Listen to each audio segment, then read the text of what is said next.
hubiera querido evitar hablar de este tema, pero resulta inevitable porque nos enteramos en las últimas horas de la noche de este desenlace desgraciado de la muerte de la niña atropellada en un hecho que no debe ser.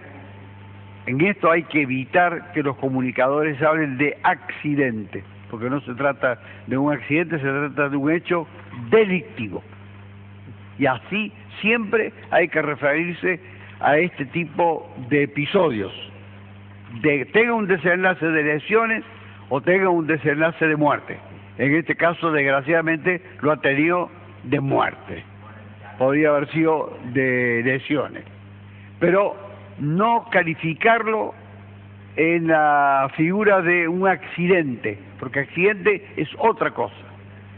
Este es un hecho delictivo que se encuentra comprendido en el Código Penal y el autor del hecho tiene responsabilidad penal. ¿Por qué? Estamos hablando del hecho ocurrido en Chacabuco y Corrientes, con el desenlace de la muerte de esta joven que acababa de egresar o estaba a punto de egresar de la universidad, de la disciplina que había elegido para su vida, para su futuro. Mariana Elena. Para construir su futuro. Veamos. Se trata de un mayor para la responsabilidad penal, aunque sea un menor de edad, porque los menores de 18 son menores de edad, pero la ley contempla la responsabilidad penal, y esto que para que quede bien claro, desde los 16 años. Ajá. De 16 a 18 años tienen un régimen especial los menores en orden a la posibilidad de tener una prisión preventiva, que está excluida, pero sí el alojamiento en un instituto de corrección, a los fines de recibir allí un tratamiento de reencauzamiento de su vida, con estudios, con asistentes sociales, psicólogos, etcétera, es decir, especialistas en la materia. Para recordar un episodio, aunque no guarde referencia con este, porque uno tiene una característica y el otro una muy diferente, recuerden ustedes que los jóvenes menores que intervinieron en el episodio de la muerte trágica del joven Espedale estuvieron un buen tiempo privados de su libertad en un instituto correccional para menores. Entonces puede permanecer, no lo llamo en prisión, sino encerrado, con un tratamiento adecuado. Después, cuando es juzgado, puede ser condenado. Y puede ser condenado y recibir, acá está la diferencia con los mayores, una pena distinta a la del mayor, es decir, disminuida. No se le aplica la misma pena que... Se le puede aplicar la misma pena que al mayor, como será que la Argentina está siendo cuestionada en la Comisión Interamericana de Derechos Humanos porque ha aplicado la pena de prisión perpetua a menores de 18 años que le está prohibido. Bien, es una cuestión aparte, pero quiero destacar que reciben la misma pena, pueden recibir la misma pena que los mayores. Segundo, pueden recibir una pena disminuida. Y tercero, pueden no recibir, aún declarándoselo culpable, ninguna pena. Es decir, con el simple encierro que hayan tenido, o ningún encierro, porque el juez considera que el hecho no reviste peligrosidad, que la persona tampoco lo tiene, etcétera. Pero al llegar a la mayoría de edad, ese menor es no, culpable. Termina ahí el juicio. Termina con esta decisión del juez. Le imponen una pena, como a los mayores, le reduce la pena, cosa que a los mayores no le corresponde, a los mayores de 18 años, desde 18 en adelante, o tercero, no le imponen ninguna pena. Ahora, la pregunta, la duda que teníamos nosotros, vamos a suponer que a este chico le imponen una pena de 4 años, él es menor hoy, cuando cumple los 18, esa pena continúa, pero en otra institución carcelaria. No, él comienza a cumplir la pena en el momento que se le impone. Está bien, pero cuando cumple los 18 años, ¿cambia la condición de encierro, digamos? Bueno, en realidad tendría que ir a una prisión de mayores. De mayores. Esta es una situación que se discute con mucha frecuencia. Tendría que ir a una prisión de mayores. Está bien. Otro aspecto. Este hecho que hasta este momento era de lesiones gravísimas, Gravísimas. ha pasado a ser un homicidio. La responsabilidad penal de este menor, reitero, tiene responsabilidad penal, pasa a ser un hecho, o lo era, o pasa a ser, cambiándoselo, un hecho de lesiones, como lo era hasta que dejó de serlo con la muerte, de homicidio ahora, por culpa del autor, es decir, imprudencia, se llama culposo, Culposo. pero es por imprudencia Sí. o por negligencia, por una desaprehensión No había del intención de conductor. causar Sí, el no homicidio. tiene la voluntad de causar el hecho, no tiene la voluntad de matar, etcétera. Bien, no tiene la voluntad de matar, pero puede ser responsable a título ya no de imprudente, sino de dolo eventual, Dolo. con lo cual aumenta considerablemente la pena La pena. a imponérsele. ¿Y cuándo podría haber dolo eventual?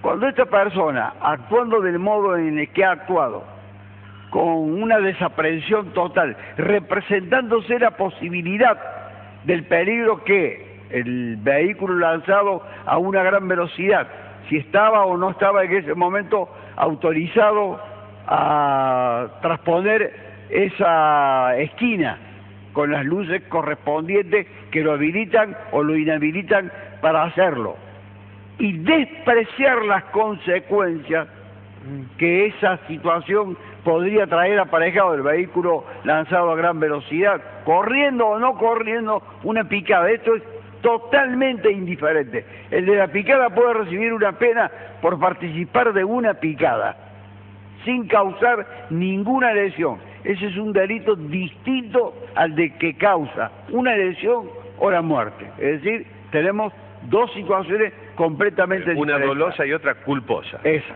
Esta Es da culposa. toda la impresión de que es dolosa. Ah, dolosa. Para mí entender. Dolosa. Sí. Para mí entender. Por la velocidad. Porque no estaba habilitado por los semáforos. Porque estaba participando o no de una picada, eso no tiene mayor relevancia. Y porque él era consciente Y no entonces. tenía ninguna habilitación para conducir, porque a esa edad no se lo puede habilitar, ni por los padres, ni por la autoridad comunal. Y además porque es consciente de eso. Es consciente de que no tiene la habilitación para conducir. Todo eso me parece que es un cuadro representativo de lo que es llamado dolo eventual, una gran discusión. Esto no es un programa no es un programa para la Jurídico. cátedra jurídica, pero para que la gente entienda. Uno, el culposo es por imprudencia, y este otro, cuando uno se representa que una situación puede sobrevenir y la desprecia, no le importa, cree en su omnipotencia, Ya. cree no ya en su habilidad, cree que él es A mí inmune no me va a pasar las esto, cosas. etcétera. No le interesa. No le interesa. No es que no le vaya a pasar, que no, No le le interesa. interesa. No le interesan las Es el consecuencias. menosprecio a las Eh, consecuencias. Ahora, doctor, Y ahí sí empieza la pena desde los 8 años de prisión incluso para este menor. los padres, ¿hasta dónde llega la responsabilidad? Si hay responsabilidad civil y o penal de los padres o ambas. Yo voy a hacer una caracterización con dos frases. Aquí hay una irresponsabilidad de los padres de estos menores y hay una cobardía por parte de estos menores y también de mayores que huyen, que abandonan a sus víctimas, que tratan de evitar ser descubiertos, como en el caso de este menor, Sí. tratando de eludir todo tipo de responsabilidad. Primero, que se los individualice. De manera tal que, ¿por qué digo irresponsabilidad? Irresponsabilidad en el sentido porque son padres condescendientes, tolerantes, permisivos, que han abdicado de su autoridad, que les brindan la posibilidad a un hijo, en el caso de este joven, antes de haber cumplido los 16 años ya le facilitaban el vehículo, Claro, porque sea lo de cumplió la ese día. hermana, del padre o del que sea. Lo cumplí ese día, creo que Claro, lo cumplí ese lo día. acababa de cumplir, por eso es penalmente responsable. De manera tal, entonces, que esta permisividad de los padres revela que los hijos se sobreponen a los padres, imponen sus pautas de conducta. Y estos padres quieren ser amigos de sus hijos, cuando tienen que tener ejercicio del poder que le da la autoridad por la edad y por la responsabilidad que tiene. Primera cuestión. Segunda, ¿tienen responsabilidad penal? No tienen responsabilidad penal. Los padres. Algunas legislaciones contemplan la responsabilidad de los padres en los hechos de sus hijos menores. En la Argentina se ha discutido y nunca se ha llegado a una definición. Es decir, si el padre, a sabiendas de todas estas condiciones negativas, le brinda el vehículo lo mismo a su hijo, tendría que pagar penalmente la consecuencia. En Acá Argentina eso no existe. Pero civilmente, Bien, y queda hablar hoy cuando está caliente Sí. todavía el cuerpo de esta se habla niña. del dinero, digamos. Pero lo voy a tocar, porque lo tengo que tocar. Son responsables económicamente, patrimonialmente, civilmente, tengan o no tengan seguro, es decir, una cuestión ya de otra índole. Hoy es un momento de dolor, de aflicción, de pena, de tristeza. Entonces, ahí tiene usted la totalidad del cuadro que se presenta, incluso una caracterización social de padres y de hijos en el seno de la familia. La culpa de la persona que conducía el otro espacio, el otro 147 azul, que participaría de una picada. Claro, Estaba corriendo una supuestamente picada. habría participado. Bien. Le Está hablando con el lenguaje correcto. Correcto, pues muchas gracias. Aprendo de usted. No, lo sabe usted por usted mismo. Bueno, habría participado de la picada, supuestamente. Le corresponde una pena de tipo que tiene que ver más con una contravención. No, es pena, una figura que está prevista específicamente en el Código Penal y que tiene una pena específica por haber participado de una picada. Sí, es un hecho delictivo también. Es un hecho delictivo que se encuentra tipificado, como debe ser, Sí. en el Código Penal y que tiene una pena, al margen de las consecuencias que este hecho son exclusivamente, la muerte, atribuible al que la causó.